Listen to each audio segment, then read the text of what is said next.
नमस्कार, आपका एक बार फिर से स्वागत है हमारे चैनल में। यानी माँ दुर्गा के 8वें स्वरूप माँ महागौरी की कथा। नवरात्र की अष्टमी तिथि पर माँ दुर्गा के 8वें स्वरूप माँ महागौरी की पूजा होती है। आज नवरात्र का 8वां दिन है और लोग महागौरी की पूजा कर रहे हैं। मान्यता है कि माँ का ये स्वरूप श्वेत वर्ण का है। कई घरों में नवरात्र की अष्टमी तिथि पर कन्या भोज कराया जाता है और इसी के साथ कई भक्त नवरात्र की अष्टमी तिथि पर ही व्रत का पारण करते हैं। यदि किसी के विवाह में विलंब हो रहा है तो वो माता महागौरी की पूजा आराधना करे। उसकी समस्या तुरंत दूर हो सकती है। जिसकी कुंडली में विवाह से संबंधित परेशानियां हो, उन्हें माता महागौरी की उपासना अवश्य करनी चाहिए। महागौरी की उपासना से जीवन साथी और शीघ्र विवाह संपन्न होने के योग बनते हैं। आइए जानते हैं माँ दुर्गा के महागौरी रूप की पौराणिक कथा। पौराणिक कथाओं के अनुसार माँ पार्वती ने भगवान शिव को पाने के लिए कठिन तपस्याएं की थी। हजारों वर्षों तक माता ने अन्न जल ग्रहण नहीं किया था, जिससे उनका शरीर काला पड़ गया।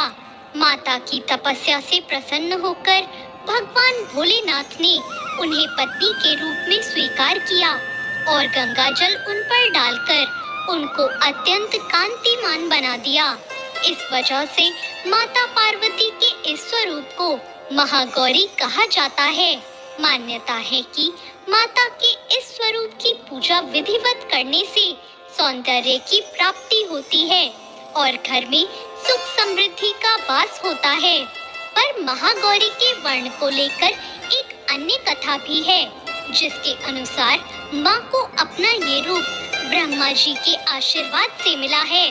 कालरात्रि के रूप में सभी राक्षसों का वध करने के बाद भोलेनाथ ने देवी पार्वती को काली कहकर चिढ़ाया। इस पर माता ने उत्तेजित होकर ब्रह्मा जी की कड़ी तपस्या की। ब्रह्मा जी ने देवी से प्रसन्न होकर माँ पार्वती को साक्षात दर्शन दिए और हिमालय के मानसरोवर में स्नान करने के लिए कहा, जिसके बाद माँ का शरीर दूध की तरह सफेद हो गया।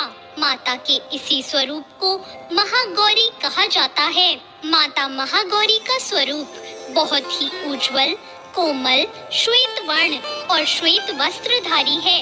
देवी एक हाथ में त्रिशूल और दूसरे हाथ में डमरू लिए हुए हैं और नीचे वाला हाथ अभय मुद्रा में है। देवी महागौरी को गायन संगीत बहुत प्रिय है और यह सफेद वृषभ यानी बैल पर सवार है। माता का कालरात्रि स्वरूप जितना भयंकर है, उतना ही महागौरी का स्वरूप शांत और दृष्टिगत है। अष्टमी तिथि को इनकी पूजा करने से सभी मनोकामनाएं पूरी हो जाती हैं। ब्रह्म मुहूर्त में उठकर स्नान आदि से निवृत्त होकर स्वच्छ वस्त्र पहने और माता का जप बहुत ध्यान से करें।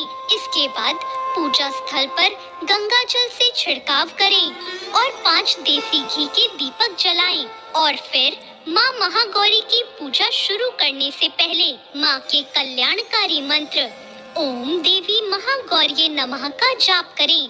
इसके बाद माता को धूप, दीप, फूल, फल, रोली, अक्षत आदि पूजन सामग्री अर्पित करें। महागौरी की पूजा में सफेद फूल अर्पित करें और नारियल या नारियल से बनी चीजों का भोग लगाएं।